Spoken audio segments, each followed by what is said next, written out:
వసుని వాళ్ళ నాన్న recording studio దగ్గర డ్రాప్ చేసి వెయిటింగ్ ఏరియాలో కూర్చోబెట్టి వెళ్తారు కదా! సో, అక్కడ వసుకి ఒక వాయిస్ వినిపిస్తుంది కొద్దిసేపు వెయిట్ చేసిన తర్వాత. "ఓకే గాయ్స్, మీరందరూ రెడీగా ఉన్నారా? మనం స్టార్ట్ చేద్దామా" అని. అప్పుడు అందులో ఒక అమ్మాయి ఓకే సార్ అని వాయిస్ వినిపిస్తుంది. అప్పుడు వసు మేబీ తను కూడా నాకులాగా కోరస్ సింగరేమో అనుకుంటుంది. ఆ తర్వాత అడుగుల చప్పుడు వినిపించడంతో వాళ్ళందరూ రికార్డింగ్ రూమ్‌కి వెళ్తున్నారని వసు అనుకుంటుంది. వసు కూడా లేచి నిల్చునేసరికి ఈలోపు ఒక వాయిస్ వినిపిస్తుంది. హాయ్ వాసు, ఎలా ఉన్నావమ్మా? నేనొస్తున్నాను. రికార్డింగ్ రూమ్‌కి నేను తీసుకెళ్తాను అంటూ వసుకి తెలిసిన వాయిస్ ఒకటి వినిపిస్తుంది. అది వసు సింగింగ్ క్లాస్ టీచరు. ఆవిడొచ్చేసరికి ఆవిడ వైపు చూసి వసు స్మైల్ ఇస్తుంది. ఆ తర్వాత వసుని రికార్డింగ్ రూమ్‌కి తీసుకెళ్తుంది.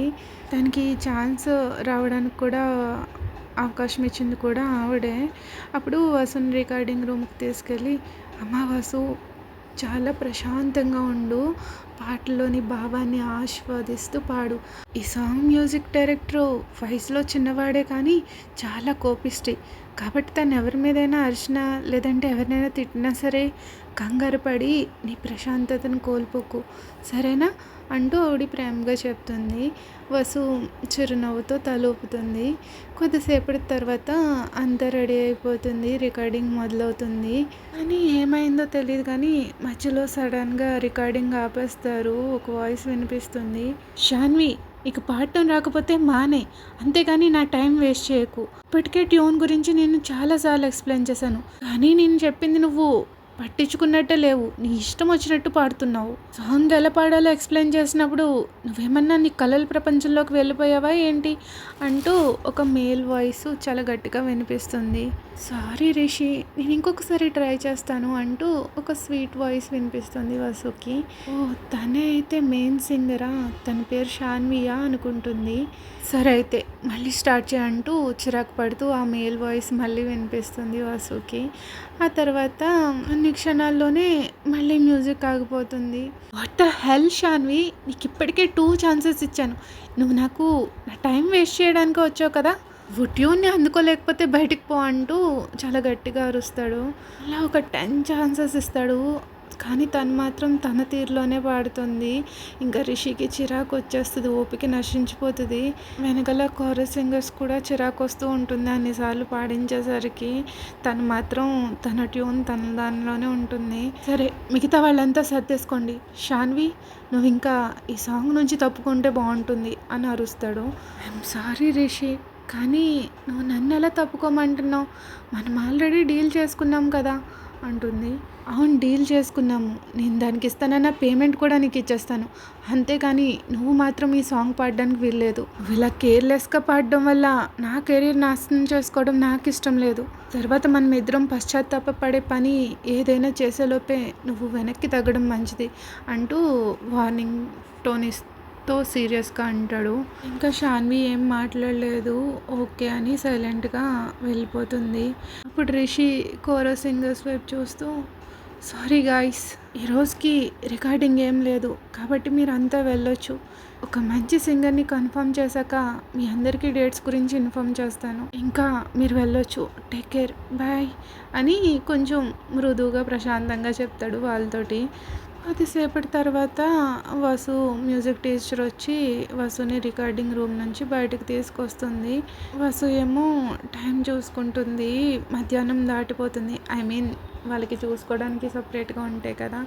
సో ఎడతెరిపి లేకుండా నాన్ స్టాప్గా పాడడం వల్ల వసుకి దాహం ఆకలి వేసేస్తూ ఉంటాయి. వాళ్ళ నాన్నకి ఫోన్ చేస్తుంది కానీ ఫోన్ కలవదు. ఆయన్నేమో 1:30 టైంకి రమ్మంటుంది. కానీ ఈ సాంగ్ క్యాన్సిల్ అవ్వడం వల్ల, ఈరోజు రికార్డింగ్ క్యాన్సిల్ అవ్వడం వల్ల త్వరగా అయిపోతుంది వసుకి. సో వసు వాళ్ళ నాన్న వచ్చే వరకు అలాగే సోఫాలో కూర్చొని తన కోసం వెయిట్ చేద్దాం అనుకుని కూర్చుంటుంది. ఈలోపు అక్కడ ఎవరో అడుగుల చప్పుడు వినిపిస్తుంది. మేబీ అక్కడ పనిచేసే వాళ్ళేమో అనుకుంటుంది. ఎందుకంటే ఆల్రెడీ ఈ సింగర్స్ అందరూ అప్పటికే వెళ్ళిపోయారని తనకు తెలుసు. ఇప్పుడు ఆ అడుగుల శబ్దం వినగానే వసు ఇలా అడుగుతుంది, ఎక్స్క్యూజ్ మీ, మీకు అభ్యంతరం లేకపోతే నాకు కొంచెం వాటర్ తీసుకురాగలరా? సారీ, ఆర్డర్ చేస్తున్నానని అనుకోకండి. విషయం ఏంటంటే నాకు కనపడదు. అందుకే వాటర్ ఎక్కడున్నాయో తెలియక మిమ్మల్ని అడుగుతున్నాను అని అడుగుతుంది. సో అతను అక్కడే ఉన్న వాటర్ తీసుకోండి అని వాటర్ ఇస్తాడు. సో ఆ వాయిస్ వినగానే అది వాళ్ళ మ్యూజిక్ డైరెక్టర్ రిషి వాయిస్ లాగా ఉండడం వసు అబ్జర్వ్ చేస్తుంది. వసు వాటర్ తాగుతూ ఆ గొంతు తను మ్యూజిక్ డైరెక్టర్ది అని తెలుసుకోగానే పొలమారుతుంది. ఎందుకంటే తను వాటర్ అడిగింది అక్కడ పనిచేసే వాళ్ళని కాదు, మ్యూజిక్ డైరెక్టర్నే డైరెక్టర్గా అడిగేసరికి పొలమారుతుంది. టేక్ కేర్ అంటూ వసు తల నెమ్మదిగా తడుతూ ఉంటాడు. ఆ తర్వాత వసు హ్యాండ్లో గ్లాస్ తీసుకుని పక్కన కూర్చుంటాడు. సారీ సార్, మీరు రిషి సార్ అని నాకు తెలీదు. తెలుసుంటే మిమ్మల్ని వాటర్ అడిగేదాన్ని కాదు అంటూ వసు సారీ చెప్తుంది రిషికి. హే కూల్, నేను నీకు వాటర్ మాత్రమే ఇచ్చాను, కానీ నువ్వు నన్ను ఏదో సర్వెంట్ని చేసేసినట్టు ఎందుకు సారీ చెప్తున్నావు అంటూ నవ్వుతూ అంటాడు. హే బట్ సారీ, మీరెవరు? నేను మిమ్మల్ని గుర్తుపట్టలేకపోయాను అంటూ రిషి అడుగుతాడు. నేను రికార్డింగ్ కోసం వచ్చాను, నేను కోరస్ సింగర్స్లో ఒకదాన్ని అని వాసు చెప్తుంది. ఓ అవునా, నేను ఇంతకు ముందు ఎప్పుడూ మిమ్మల్ని చూడలేదు, మీ పేరేంటి అంటూ కొంచెం ఏదో ఆలోచిస్తున్నట్టు అడుగుతాడు. ఎందుకంటే నేను కూడా మిమ్మల్ని కలవడం ఇదే ఫస్ట్ టైం కాబట్టి సార్. నా పేరు వసుధర, వసు అంటూ చిరునవ్వుతో చెప్తుంది. అది వినగానే రిషి, వసు నువ్వా అంటూ ఏదో నమ్మలేనట్టుగా తిరిగి వసుని అడుగుతాడు. ఏంటి సార్, నేను మీకు ముందే తెలుసా, కానీ సారీ, నేను ఎందుకో మీ గొంతుని గుర్తుపట్టలేకపోతున్నాను అని వసు అంటుంది. ఏ లేదు, అదేం లేదు, మా అమ్మ పేరు కూడా వసునే, అందుకే అలా అనేసి కొంచెం సాడ్గా అంటాడు. రిషి వాయిస్ అలా ఉండేసరికి మీ అమ్మగారికి మీకు పెద్దగా క్లోజ్నెస్ లేదనుకుంటా కదా అని అడుగుతుంది. వసు ఎప్పుడు ఇలాగే పడుతూ ఉంటుంది. తన మనసులో ఏదైనా అనుకుంటే వెంటనే ముందే అడిగేస్తుంది, ముందు వెనక ఆలోచించకుండా. సో రిషి ఏం మాట్లాడకుండా సైలెంట్గా ఉండేసరికి, సారీ, నేను అడగకూడదు అడిగినట్టున్నాను. ఏంటంటే దేవుడు నా కళ్ళకి పవర్ ఇవ్వడం మర్చిపోయినా నా నోటికి మాత్రం చాలా పవర్ ఇచ్చాడు. అసలు నేను నాన్ స్టాప్ వాగుతూనే ఉంటాను అంటూ కొంచెం సిగ్గుపడుతూ అంటుంది. ఇట్స్ ఓకే, యాక్చువల్లీ నాకు మా అమ్మతో మంచిగా ఏమీ బాండింగ్ లేదు. వాస్తవానికి నేను ఒక ఆర్ఫన్ని అని రిషి అంటాడు. అయ్యో అవునా, నేను మిమ్మల్ని అలా అడిగినందుకు క్షమించండి. అయినా ఈ ప్రపంచంలో ఎవరు ఆర్ఫన్స్ కారు, మీకు నేనున్నాను కదా, అంటే నేను మీకు ఒక స్నేహితురాలుగా ఉండొచ్చు కదా, కాబట్టి ఈ ప్రపంచంలో చివరి వ్యక్తి చనిపోయేంత వరకు కూడా మీరు అనాథ కారు అని వాసు చెప్తుంది.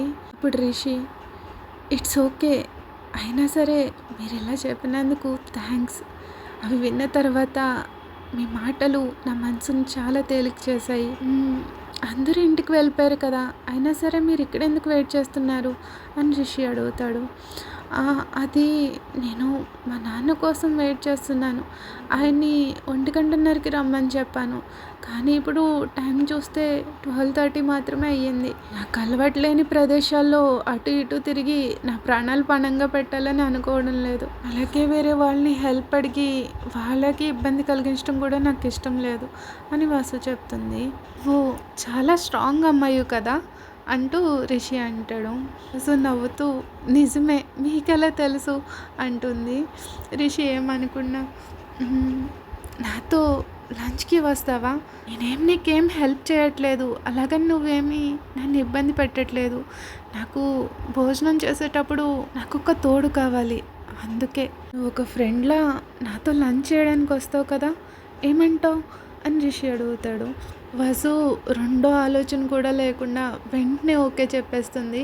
ఎందుకంటే నో చెప్పడానికి వీల్లేనంత ఫ్రెండ్లీగా ఉంటాడు రిషి తనతో. రిషి వసుని స్టెప్స్ దగ్గరికి తీసుకెళ్ళి నెమ్మదిగా మెట్లు దిగమని చెప్తాడు. వసుని వాళ్ళ నాన్న పైకి తీసుకెళ్ళినప్పుడు ఎన్ని స్టెప్స్ ఉన్నాయో లెక్క పెట్టుకుంటుంది. సో చాలా జాగ్రత్తగా దిగుతుంది. అక్కడ 15 స్టెప్స్ మాత్రమే ఉంటాయి. సో కాన్ఫిడెంట్గానే దిగుతుంది జాగ్రత్తగా. కానీ లాస్ట్ మెట్టు దగ్గరికి వెళ్ళేసరికి స్లిప్ అయ్యి జారిపోయి పడిపోబోతుంది. ఏంటి ఇక్కడ 16 స్టెప్స్ ఉన్నాయా అని అనుకుంటుంది. తను కింద పడిపోయినరా అయిపోయింది నా పని అనుకునే లోపే ఎవరో తను చెయ్యి పట్టుకుని గట్టిగా లాగినట్టు అనిపిస్తుంది. దాంతో వసు వెళ్ళి గోడకు గుర్తుకుంటుంది. అబ్బా అనుకుంటూ ముక్కుని కొంచెం రుద్దుకొని వెయిట్ అంటూ ఆ గోడ దగ్గర తన చెవి పెట్టి ఆ శబ్దాన్ని వింటూ ఉంటుంది. ఏంటి గోడ లోపల నుంచి ఏదో శబ్దం వస్తుంది. అది ల్యాప్టాప్ ల్యాప్టాప్ అలా ఉంది కొని ఆ సౌండ్ని ఇంకా స్పష్టంగా వినడం కోసం వసు తన చెవిని ఆ గోడకి మరింత దగ్గరగా పెట్టి ఆ నుంచి వింటూ ఉంటుంది. వావ్! ఆ శబ్దం ఇంకా వేగం పుంజుకోవడంతో తన చెవులకి స్పష్టంగా వినిపిస్తూ ఉంటుంది. వసుకి అదొక మ్యూజిక్ లాగా ఆ శబ్దాన్ని వినడంలో ఎంతగానో లీనమైపోయి ఉంటుంది. ఈలోపు వసుని ఎవరో ఆ గోడ దగ్గర నుంచి బలవంతంగా లాగినట్టు అనిపించి వసుకు చిరాకు వస్తుంది. మొహం చిట్లించుకుంటుంది. హే ఏం చేస్తున్నావు అని రిషి అడుగుతాడు. సార్ గోడ లోపల నుంచి ఏదో శబ్దం వస్తుంది, అది వింటున్నాను. అది వింటే చాలా ప్రశాంతంగా ఉంది. మనం లంచ్కి వెళ్ళే ముందు నన్ను కాసేపు వినివ్వండి అంటూ వసు తన చెవిని మళ్ళీ ఆ గోడకి ఆనించిపోతూ ఉండగా రిషి నవ్వుతూ ఈలోపు వసు నుదుటిపైన ఎవరో చూపుడు వేలుతో పెట్టి వెనక్కి నెట్టినట్టు వసు కనిపిస్తుంది. వెయిట్, గోడకి చేతులున్నాయా అని వసు కొనుక్కుంటూ అంటుంది. ఏ డమ్మీ, ఎందుకంటే అది గోడ కాదు నా చెస్ట్. నువ్వు ఇంకోసారి నన్ను గోడ అనుకుని నీ చెవిని నా కానించి నా హార్ట్ బీట్ వింటూ ఉన్నావు అనుకో, ఎవరైనా చూస్తే పాప్కార్న్ తెచ్చుకుని ఎదుర్కొంటూ కూర్చుని మంచి షో చూసుకుంటారు. సో వాళ్ళకి నువ్వు మంచి ఎంటర్టైన్మెంట్ ఇద్దాం అనుకుంటున్నావా అంటూ రిషి కొంచెం ఎటకారంగా అడుగుతాడు. దాంతో వసుకి చాలా షైగా అనిపిస్తుంది. ఈ భూమి బదలాసిపోయి తన్ని మింగేస్తే బాగుండు అనిపిస్తుంది. సిగ్గుతో వసు బుగ్గలు వేడెక్కిపోతాయి. వెంటనే వసు వెనక్కి తిరిగి మళ్ళీ దిగిపోతూ ఉండగా మళ్ళీ పడిపోబోతుంది. ఏ జాగ్రత్త అంటూ రిషి మళ్ళీ లాగుతాడు వసుని. అని థ్యాంక్ గాడ్ ఈసారి తిరిగి నేను ఆ గోడకి ఆయన చెస్ట్కి గుద్దుకోలేదు అని వసు అనుకుంటుంది. యాక్చువల్గా తనలో తాను అనుకోదు, అది కూడా పైకి అనేస్తుంది.